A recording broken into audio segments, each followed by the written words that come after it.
Hello students, welcome again. Class 12th organic chemistry का first chapter haloalkane and haloarene का चौथा video है।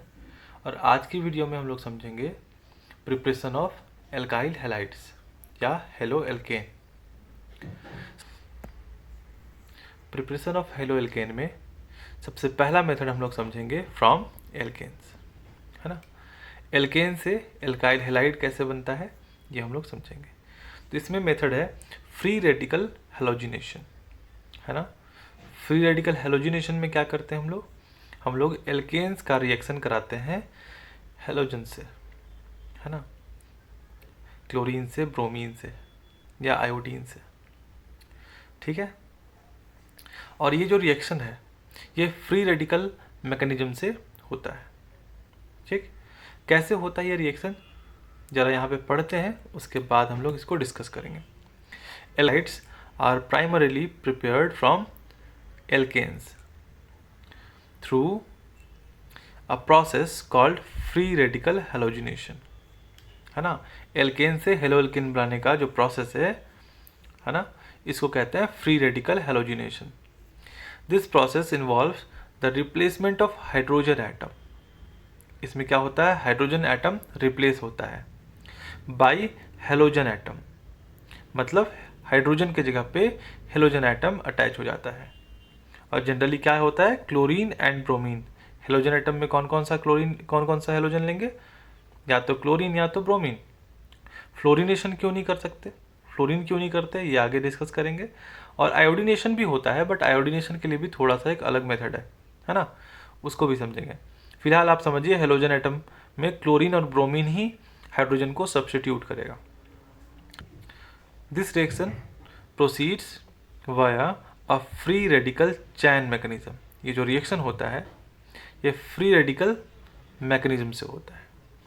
That includes initiation, propagation and termination, है ना। आपको ये बात पता ही होगा 11th क्लास से ही कि फ्री रेडिकल चैन मैकेनिज्म में 3 स्टेप्स होते हैं, इनिशिएशन, प्रोपेगेशन एंड टर्मिनेशन, ठीक है। तो सबसे पहले हम लोग रिएक्शन लिख लेते हैं, उसके बाद जैसे क्लोरीनेशन है ना, तो क्लोरीनेशन कैसे होगा जरा समझते हैं, उसके बाद इसका मैकेनिज्म भी समझेंगे। तो मान के चलिए मेरे पास कोई एक एल्केन है, सपोज CH4 मीथेन ले लेते हैं। हम क्या कराएंगे, क्लोरीन से रिएक्शन करा लेंगे इसका, क्या, ब्रोमीन से, है ना। फिलहाल क्लोरीनेशन कर रहे हैं तो क्लोरीन से कर लेंगे। और ये रिएक्शन सनलाइट के प्रेजेंस में होगा। तो सनलाइट है तो अल्ट्रावायलेट रे लिख दीजिए या H न्यू लिख दीजिए, है ना। तब क्या होगा, इसमें एक हाइड्रोजन रिप्लेस हो जाएगा और वहाँ पे आ जाएगा क्लोरीन, है ना। बाकी आपका हाइड्रोजन तो होगा ही। समझ पाए।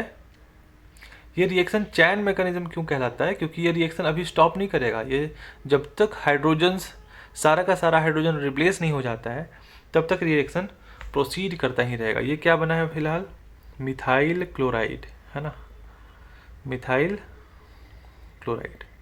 ये रिएक्शन अभी स्टॉप नहीं करेगा, ये और आगे बढ़ते जाएगा, ठीक है, ठीक है। तो ये सनलाइट के प्रेजेंस में फिर से क्लोरीन गैस से रिएक्शन करेगा और क्या होगा, इस बार एक और हाइड्रोजन रिप्लेस हो जाएगा और उसकी जगह पे क्लोरीन आ जाएगा, है ना, इस तरीके से।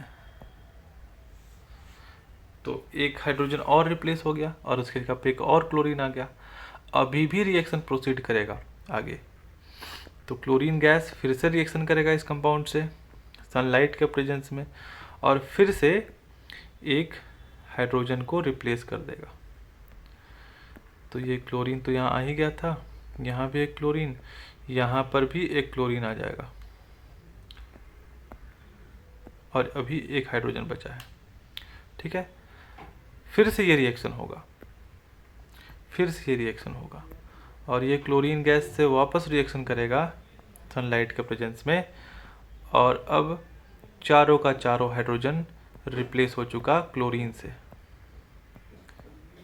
ठीक है। तो ये क्या बन गया मेरा, कार्बन टेट्राक्लोराइड। ये बन गया मेरा कार्बन टेट्राक्लोराइड।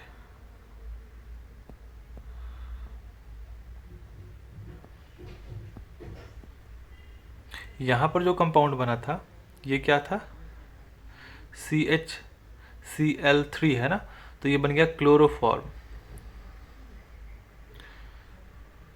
क्लोरोफॉर्म, ठीक है। ये क्या बन गया, डाइक्लोरोमिथाइल है ना, ये बन गया आपका डाइक्लोरोमिथाइल। और यहाँ पर क्या बन गया, क्लोरोमीथेन या मिथाइल क्लोराइड है ना, इसको क्लोरोमीथेन भी कहते हैं।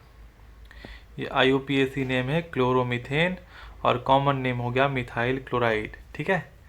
तो फाइनली आप देखो इस तरीके से रिएक्शन प्रोसीड हुआ है, समझ गए।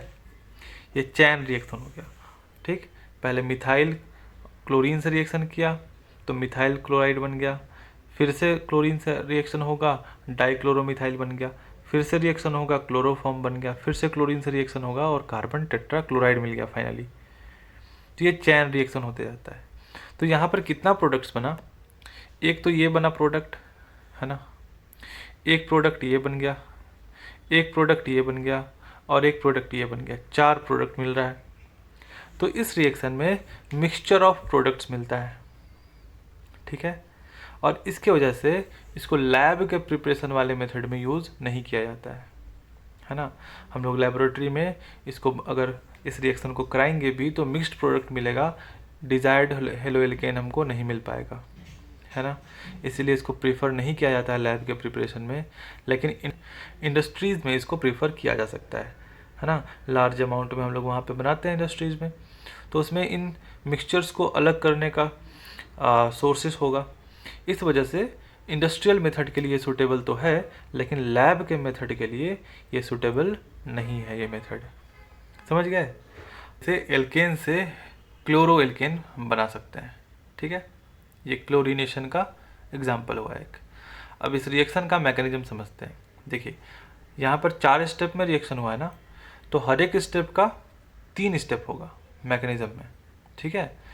तो हम ये जो फर्स्ट वाला रिएक्शन है ना, ये इस रिएक्शन का हम मैकेनिज्म पढ़ाएंगे। बाकी स्टेप्स भी सेम टू सेम मैकेनिज्म से होगा, ठीक। तो कम से कम एक स्टेप हम लोग कर लेते हैं, ठीक है ना। तो जैसे इसका मैकेनिज्म के लिए सपोज यहाँ पे एक एग्जांपल ले लेते हैं। जैसे ये रिएक्शन है, एल्केन है और इस एल्केन में क्लोरीन से रिएक्शन कराया गया है, ठीक है। तो क्या बना, क्लोरो एल्केन बन गया, मतलब हेलो एल्केन बन गया भाई, और HCl बन गया, ठीक है। ये रिएक्शन है, ये रिएक्शन सनलाइट के प्रेजेंस में हो रहा है, ठीक। तो ये कौन सा मैकेनिज्म है, ये है फ्री रेडिकल मैकेनिज्म। तो इसमें क्या होता है, सबसे पहला स्टेप है इनिशियलाइजेशन, ठीक है। अब इनिशियलाइजेशन वाले स्टेप में क्या होता है जरा समझिएगा।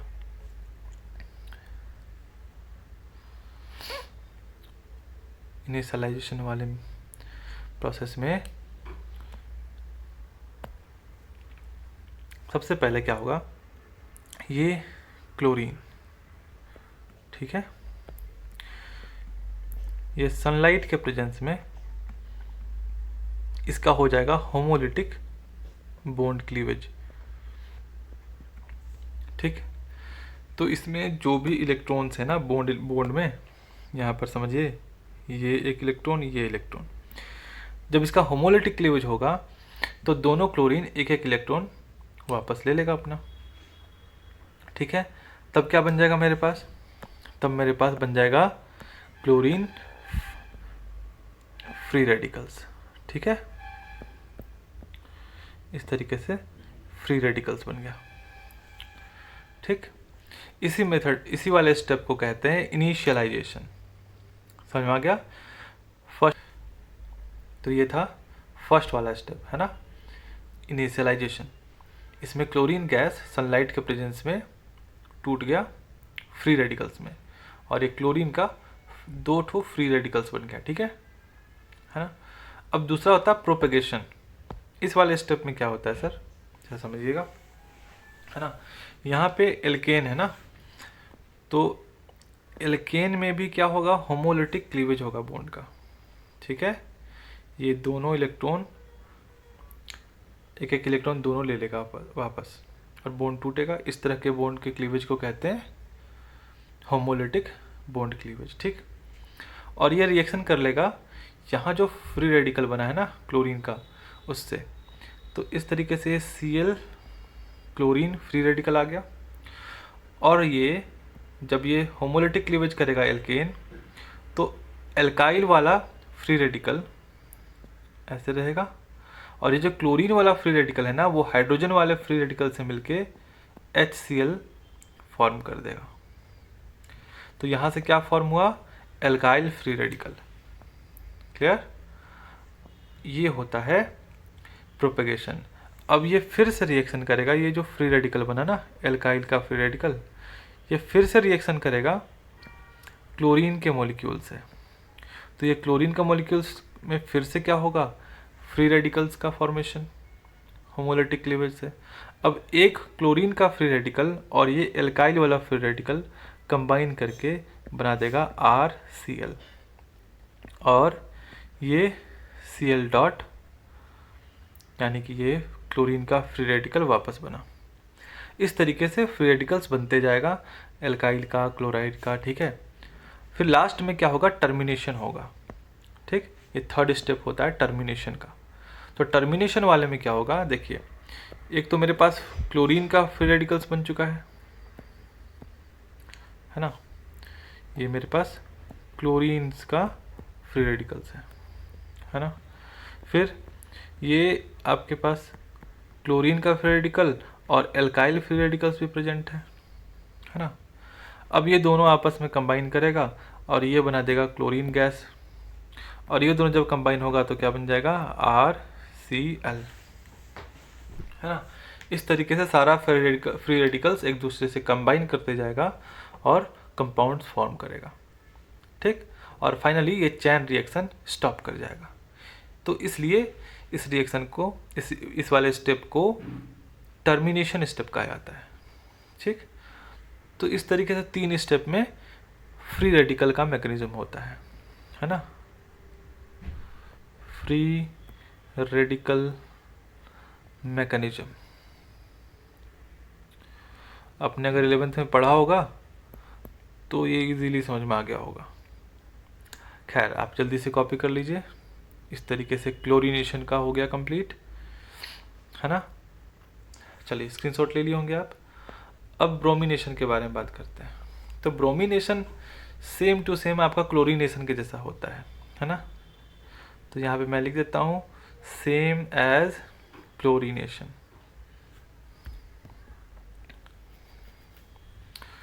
सेम एज क्लोरीनेशन, है ना। तो आप क्लोरीनेशन अगर समझ गए तो ब्रोमिनेशन भी कंप्लीट हो गया। क्लियर। तो अब हम लोग समझते हैं आयोडीनेशन, ठीक है। आयोडीनेशन में क्या होता है ज़रा समझिएगा। सपोज मेरे पास कोई एक एल्केन है, ठीक है, कोई सा भी एल्केन ले लेते हैं, जैसे कि हम ले लेते हैं मीथेन, ठीक। और इसका आयोडीनेशन करा देना है, मतलब कि आयोडीन से रिएक्शन करा देना है। तो क्या बनेगा, देखिए CH3I और साथ में HI, ठीक। बट ये रिएक्शन जब देखा गया तो ये रिवर्सिबल रिएक्शन था, है ना। सनलाइट के प्रेजेंस में ही होगा रिएक्शन, क्योंकि फ्री रेडिकल मैकेनिज्म से होता है, ठीक है। तो क्लोरीनेशन, ब्रोमिनेशन, आयोडीनेशन जब भी कराएंगे तो आप H न्यू जरूर लिखिएगा, यानी कि ये रिएक्शन सनलाइट के प्रेजेंस में होता है। तो ये रिएक्शन जब कराया गया आयोडीनेशन में तो देखा गया कि ये तो रिएक्शन रिवर्सिबल है। अब ये रिएक्शन रिवर्सिबल क्यों है, हाँ, तो इसका कारण है ये हाइड्रोजन आयोडाइड, क्योंकि ये बहुत अच्छा रिड्यूसिंग एजेंट है, good reducing agent.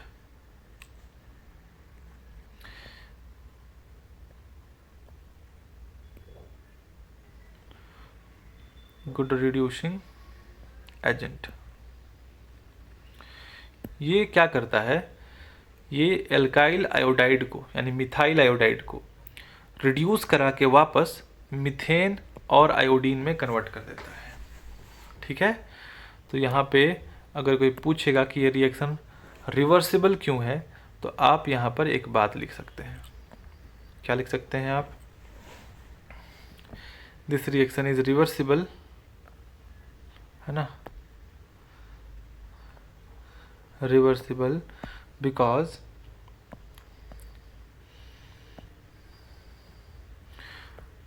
hydrogen iodide is a strong reducing agent.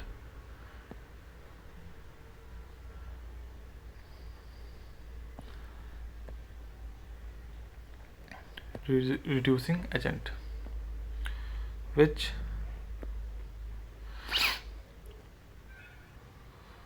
reduce alkyl iodide back into methane and iodine. ये हो गया रीज़न कि रिवर्सिबल क्यों है। अब यह रिवर्सिबल है तो फॉरवर्ड डायरेक्शन में रिएक्शन को प्रोसीड करने के लिए कुछ तो करना पड़ेगा। तो HI को अगर हटा दिया जाए किसी भी तरह से तो ये रिएक्शन आगे प्रोसीड कर जाएगा। तो रिड्यूसिंग एजेंट को हटाने के लिए क्या करना पड़ेगा, हम लोगों को ऑक्सीडाइजिंग एजेंट डालना पड़ेगा। और आपको पता ही होगा कि ऑक्सीडाइजिंग एजेंट सबसे अच्छा कौन होता है, नाइट्रिक एसिड, है ना। तो यहाँ पे हम लोग क्या कर देंगे,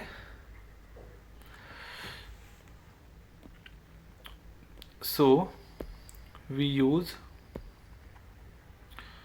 nitric acid HNO3 nitric acid, है ना, जो कि क्या है, एक बहुत अच्छा यानी स्ट्रॉन्ग ऑक्सीडाइजिंग एजेंट है। स्ट्रॉन्ग ऑक्सीडाइजिंग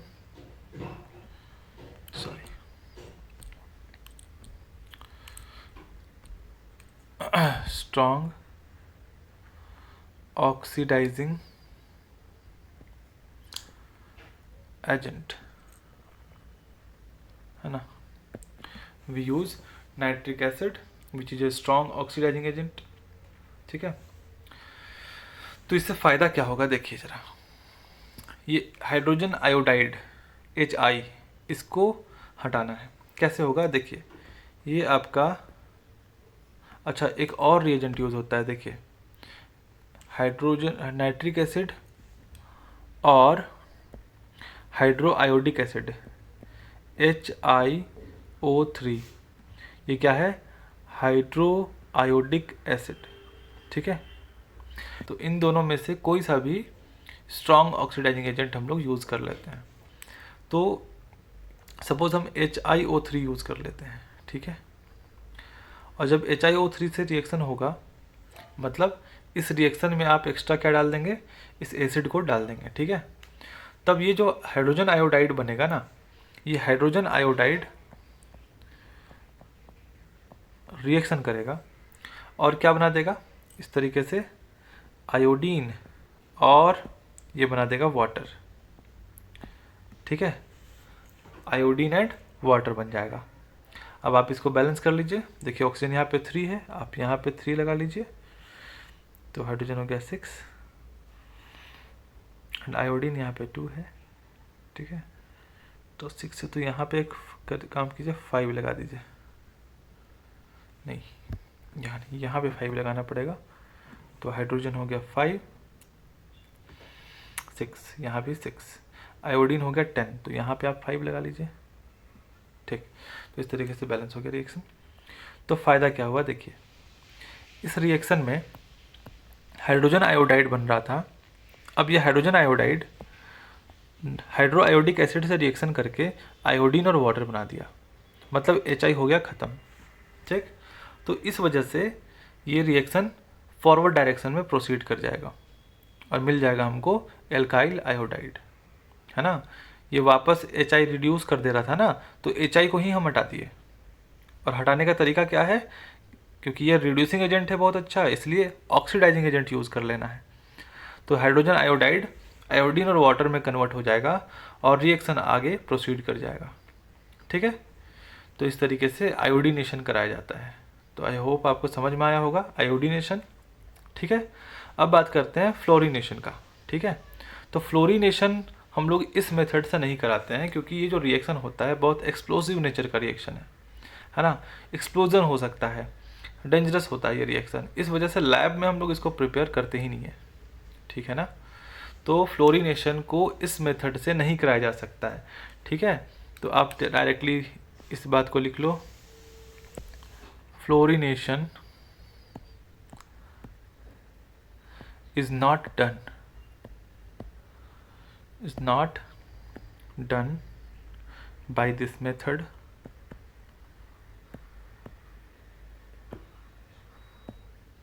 because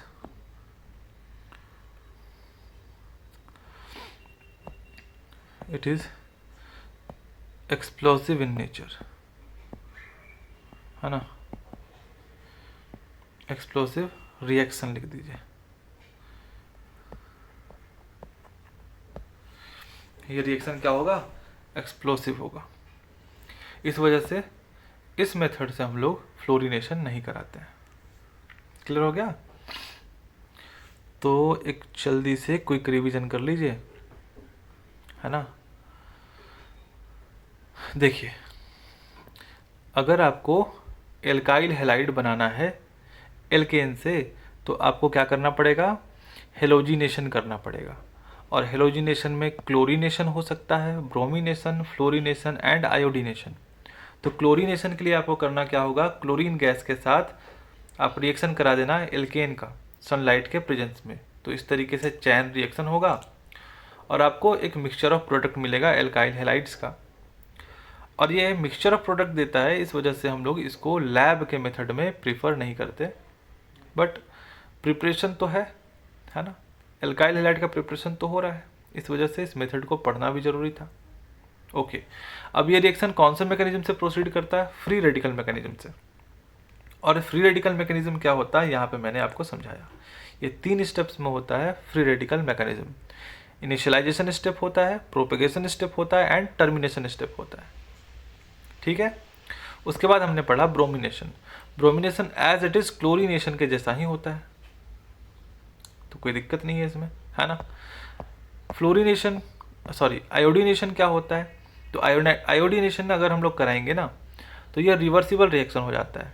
रिवर्सिबल क्यों है, ये हाइड्रोजन आयोडाइड के वजह से, क्योंकि ये बहुत स्ट्रॉन्ग रिड्यूसिंग एजेंट होता है।